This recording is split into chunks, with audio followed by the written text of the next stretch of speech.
Tuvimos el alto el fuego ayer, ya sabes, tarde anoche.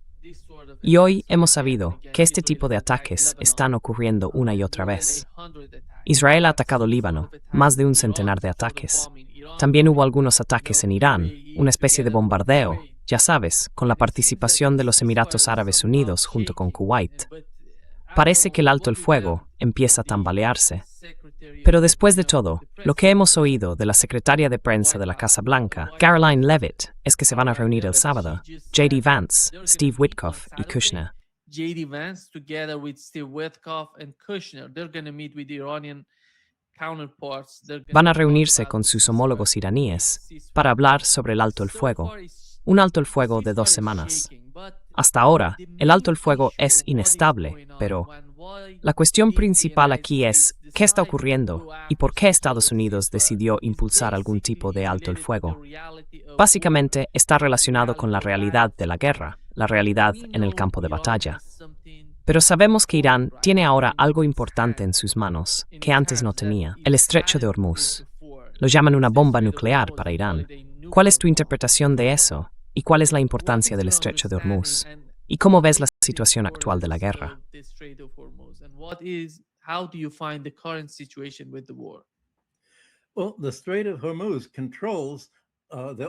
Bueno, el estrecho de Hormuz controla el comercio petrolero de la OPEP, pero eso es solo una parte del panorama.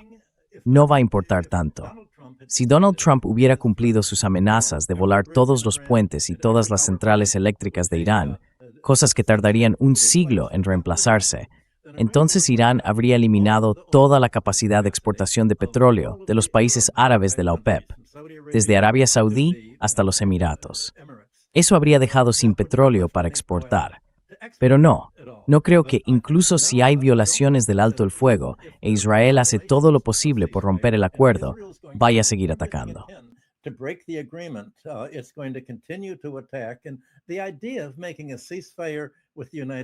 Y la idea de establecer un alto el fuego con Estados Unidos es tan absurda como pensar que Rusia haría un alto el fuego con Ucrania y permitiría que Reino Unido, Francia, Alemania y Estonia siguieran enviando misiles a Rusia, porque es necesario que participen todas las partes implicadas. E Israel ya ha dicho, no formamos parte de esto, vamos a seguir disparando. Bueno, creo que probablemente los iraníes solo vayan a tomar represalias contra Israel por esto. Intentarán hacer lo que puedan para proporcionar armas a sus aliados que combaten en el Líbano, armas para Hezbollah y otros. Pero no creo que haya ningún ataque total o de gran envergadura como el que Trump ha estado amenazando, al menos durante un periodo interino de 2 semanas.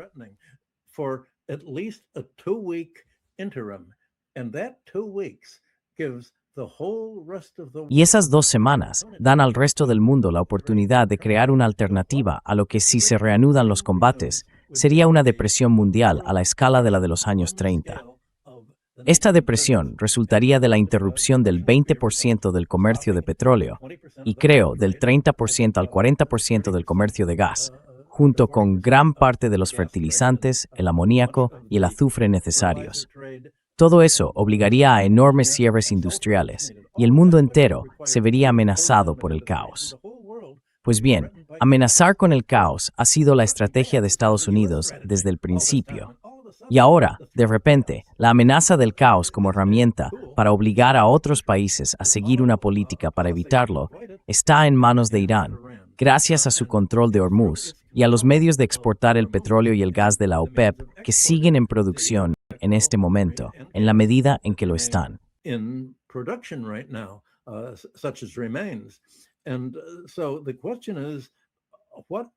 Así que la pregunta es, ¿qué van a hacer otros países para apoyar a Irán en ejercer presión sobre Estados Unidos y sobre Israel con el fin de evitar la reanudación de hostilidades que daría lugar a una depresión crónica de 3 o 4 años y conduciría a una reestructuración completa del sistema económico y financiero mundial?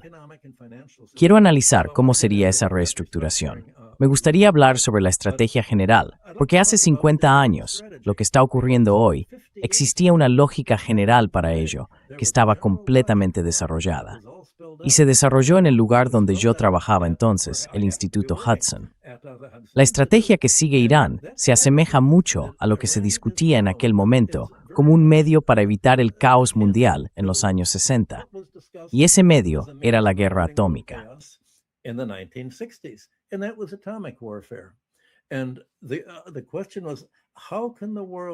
Y la pregunta era, ¿cómo puede el mundo evitar el caos de ser destruido?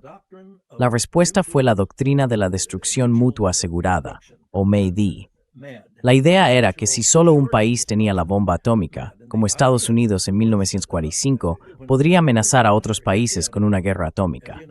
Pero ¿qué ocurre cuando la Rusia soviética desarrolla la bomba atómica y luego otros países comienzan a desarrollarla también? La amenaza de una guerra atómica fue la principal preocupación en política exterior en la década de 1960. Don Brennan, del Instituto Hudson, acuñó el término destrucción mutua asegurada, y Herman Kahn, en 1962, el mismo año, escribió un libro Pensar lo impensable, en el que lo explicaba.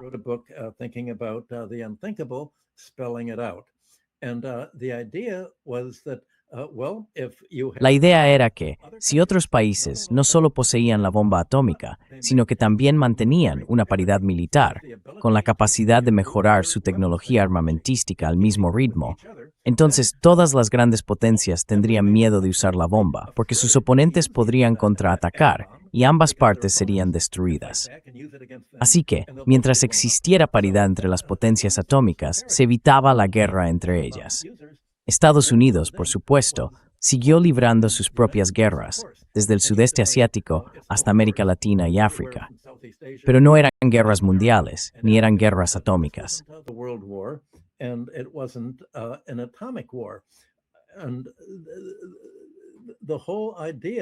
La idea principal era que los países entendieran que si intensificaban cualquier tipo de guerra, su propia existencia se vería amenazada, más allá de sus economías.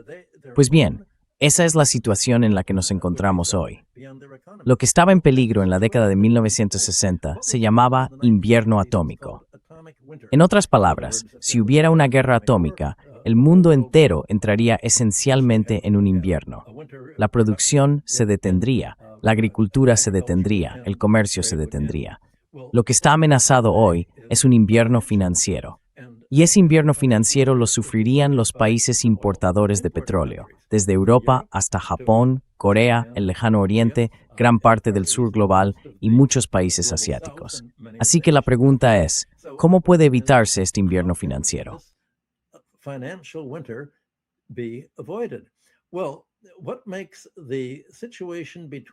Bueno, lo que hace que la situación entre Irán y Estados Unidos sea diferente de la situación militar entre Estados Unidos y Rusia en la década de 1960 es que Irán no puede decir, bueno, si destruimos la capacidad de producción de petróleo de los países árabes de la OPEP, eso dejará a los países importadores de petróleo en una situación desesperada. Estados Unidos ya había pensado en cuál sería el resultado. Donald Trump incluso se jactó diciendo, claro, Irán puede muy bien hacer todo eso, e Irán ha demostrado su poder militarmente hasta el punto de al menos eliminar la capacidad de sus vecinos para producir petróleo. Pero Estados Unidos es ahora un país con superávit de petróleo y un país exportador de gas, gracias a toda la tecnología de fracturación hidráulica que se ha desarrollado. Thanks to all of the fracking technology that's been developed. And if the blowing up Y si la voladura del comercio petrolero de la OPEP hiciera subir los precios mundiales del petróleo, eso sería una bonanza para las compañías petroleras y de gas estadounidenses.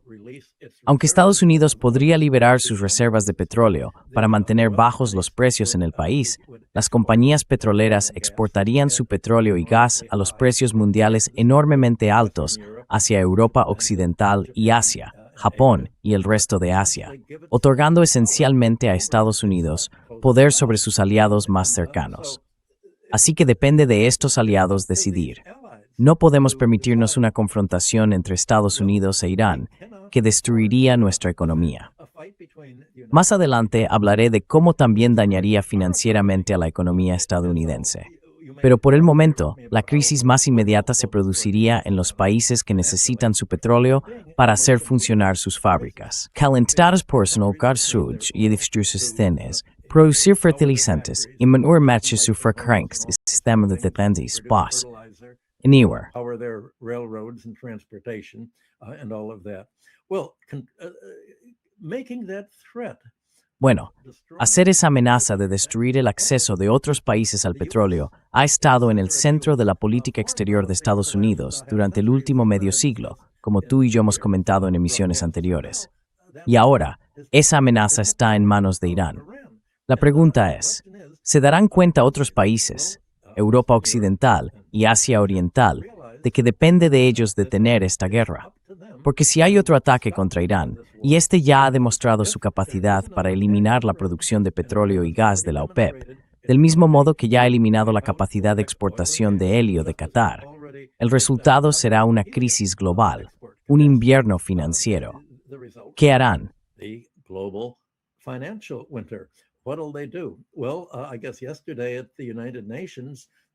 Bueno, supongo que ayer en las Naciones Unidas, la votación patrocinada por los Emiratos Árabes para culpar a Irán por haber sido atacado, por tener la capacidad de responder al ataque israelí y estadounidense defendiéndose, fue calificada de agresión.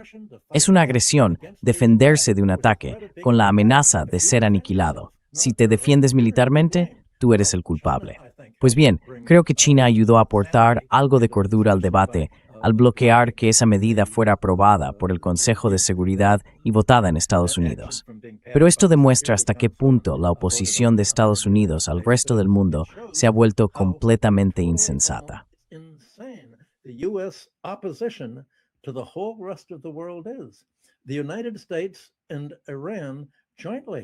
Estados Unidos e Irán juntos están amenazando al mundo entero con un caos absoluto si hay una guerra.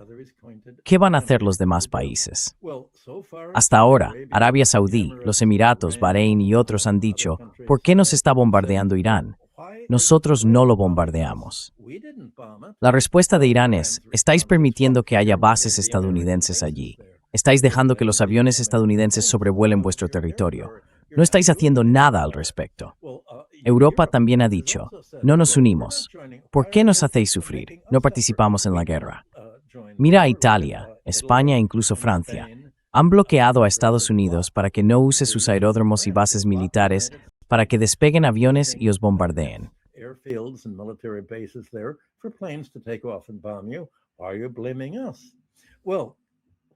¿Por qué nos culpas? Bueno, lo que hay que culpar es su pasividad, su inactividad, su negativa a hacer absolutamente nada para detener el ataque estadounidense contra Irán, que básicamente es un ataque contra todas las normas de la civilización, como ya hemos comentado.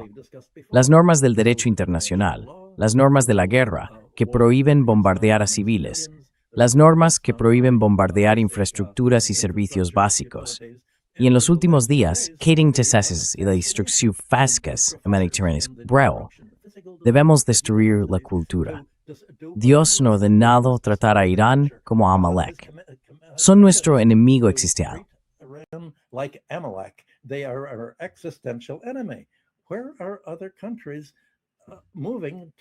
¿Hacia dónde van los demás países? Se están moviendo para acusar a Donald Trump y a Hegseth de ser criminales de guerra y presentar cargos contra ellos para impedirles a ellos y al resto de su personal viajar. Es como si el resto del mundo estuviera paralizado e incapaz de reaccionar realmente. Y es muy difícil saber si se da cuenta de ello. Durante la última semana, me ha sorprendido que los mercados bursátiles de Estados Unidos, Europa e incluso Asia apenas hayan bajado con esta amenaza de depresión mundial. Solo quizá un 1% como mucho, apenas subiendo y bajando, casi nada. Y aún más sorprendente es el hecho de que hoy, a pesar de todo este peligro de guerra nacional, nada de ello parece haberse descontado.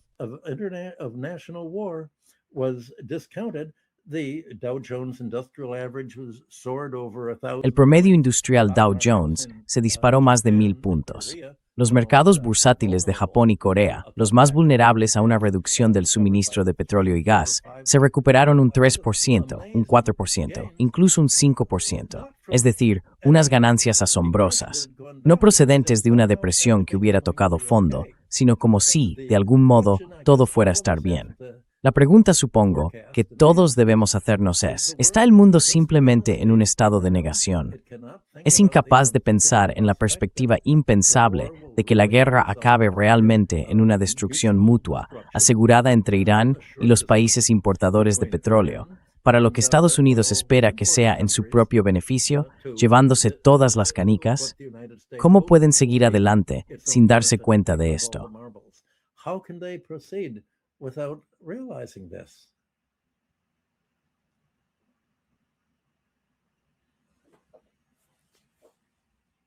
Yeah. When it comes to the Strait of Hormuz, one of the main questions Sí. right now would En cuanto be a esto, what would be the una de las future for principales these preguntas ahora mismo es, talking ¿cuál about será el Saudi futuro de Arabia, los países del Qatar, CSG? UAE, Arabia Saudí, Qatar, los Emiratos Árabes Unidos, Bahrein, todos ellos, viendo lo que está ocurriendo, pueden sobrevivir a esta situación, a esta hostilidad contra Irán.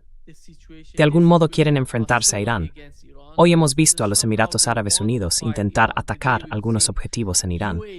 Este es el futuro que buscan, pero podrán sobrevivir a la situación que están creando para sí mismos. Can they survive the situation that they're making for themselves?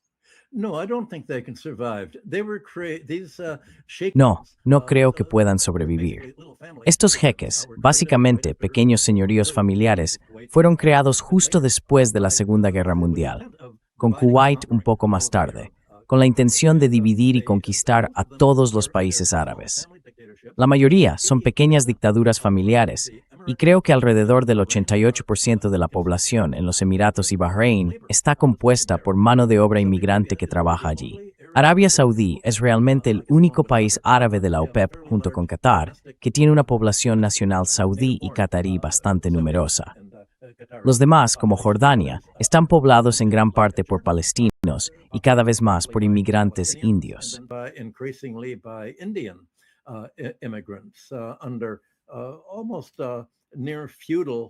En condiciones casi feudales, similares a la esclavitud, a los inmigrantes se les confiscan los pasaportes, no tienen tribunales a los que acudir y son objeto de abusos de forma habitual.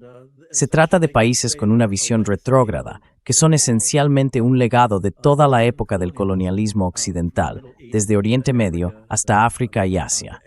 Y no solo deberían ser sustituidos, sino que Irán plantea lo siguiente: incluso si se eliminan las bases militares estadounidenses, como hemos exigido, el problema es que sus economías están inextricablemente ligadas en una relación simbiótica con Estados Unidos. Por ejemplo, las empresas estadounidenses de inteligencia artificial, las compañías informáticas, Google y otras, están profundamente interconectadas.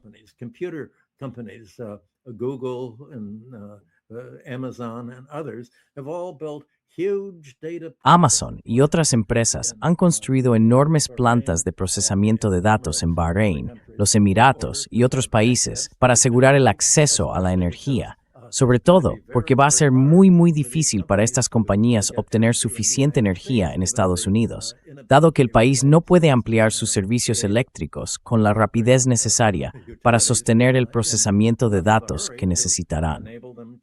Las llamadas acciones de los 7 magníficos, que incluyen a todas las grandes empresas de tecnología de la información, Internet y chips informáticos, no pueden seguir subiendo sin una fuente de energía fiable, probablemente fuera de Estados Unidos.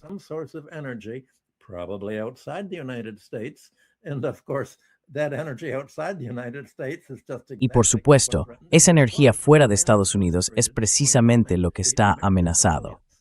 Por eso Irán se ha centrado en bombardear filiales estadounidenses en otros países árabes de la OPEP. Afirma que lo necesario para proteger su propia seguridad nacional es eliminar las relaciones económicas simbióticas entre los países de la OPEP, desde Arabia Saudí hasta los pequeños Emiratos y las pequeñas dictaduras familiares. No veo cómo podría lograrse sin algún tipo de toma de control. Irán suele controlar los estrechos, y Omán se encuentra justo enfrente del estrecho de Hormuz. La isla de Keshm formó parte de Irán hasta el siglo XVII. hepatitis was part of Iran until the 17th century. The British East India Company, La Compañía Británica de las Indias Orientales se apoderó de Omán y los separó porque quería controlar la ruta marítima comercial hacia la India, que era la clave de la prosperidad británica allí.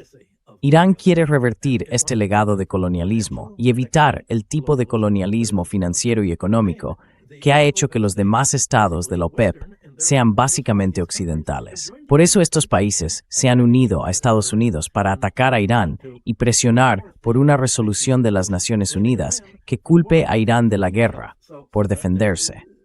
Así que incluso si la guerra inmediata con Estados Unidos se resuelve, eso va a conducir, según creo, a lo que parecerá una conquista iraní del resto de los países a lo largo del Golfo Petrolero. on the oil Gulf, there will be some. Y habrá algún tipo de acercamiento o un acuerdo. Arabia Saudí ha intentado alcanzar un acuerdo modesto con Irán, pero su propio gobierno, sus fondos nacionales de ahorro y los fondos de sus familias más ricas están todos invertidos en Estados Unidos, en gran medida en las empresas de tecnología de la información que han estado invirtiendo en sus propios países de la OPEP, en lo que he descrito como plantas de procesamiento de datos. Y también simplemente porque pensaban que al invertir en Estados Unidos, eso les proporcionaría protección militar. Pues bien, lo que Irán ha demostrado es que todo eso es una ficción. La idea misma de que Israel se protegía con la cúpula de hierro se ha desvanecido.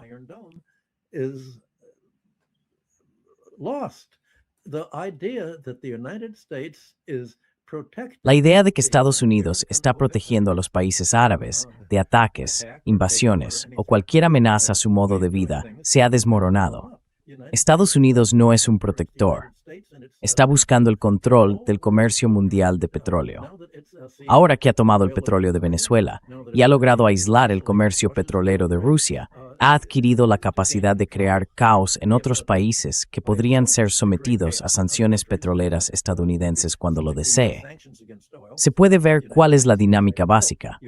Lo que Estados Unidos ha hecho al atacar a Irán ha llevado a Irán a responder. Y ahora, Irán se encuentra esencialmente en la misma posición en la que Estados Unidos esperaba estar.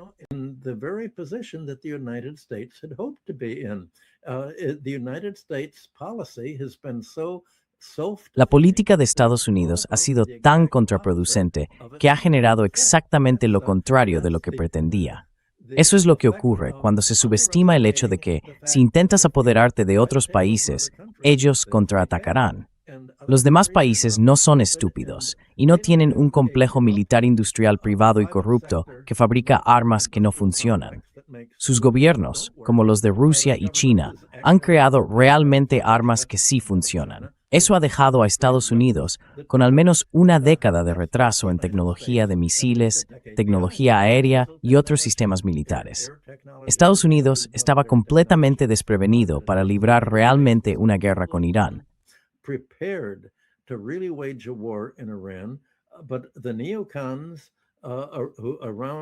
Pero los neoconservadores que rodean a Trump, quienes financiaron su campaña política y apoyaron su nombramiento de un gabinete personalmente leal a él sin cuestionarlo, se han aislado de cualquier tipo de retroalimentación realista, de cualquier evaluación real de cuáles serán los efectos de esta guerra.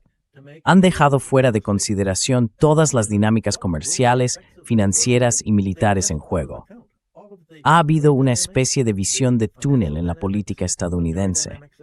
Ahora se puede ver la genialidad de los estrategas iraníes, que observan el panorama general y comprenden lo que deben hacer para defenderse. Y no hay manera de que puedan atacar a Estados Unidos del mismo modo en que han podido atacar a Israel o a los países árabes de la OPEP.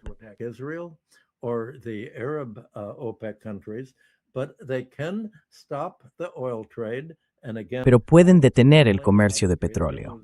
Y de nuevo, controlando el estrecho de Hormuz, o simplemente bombardeando Hormuz y eliminando la producción de petróleo y gas de los países de la OPEP, pueden usar eso como palanca sobre el resto del mundo, para demostrar que más vale que se presione a Estados Unidos y se le aísle para que no los ataque. porque si van a ser destruidos, su única defensa es destruir las economías de la OPEP, y eso también destruiría las economías de todos los demás.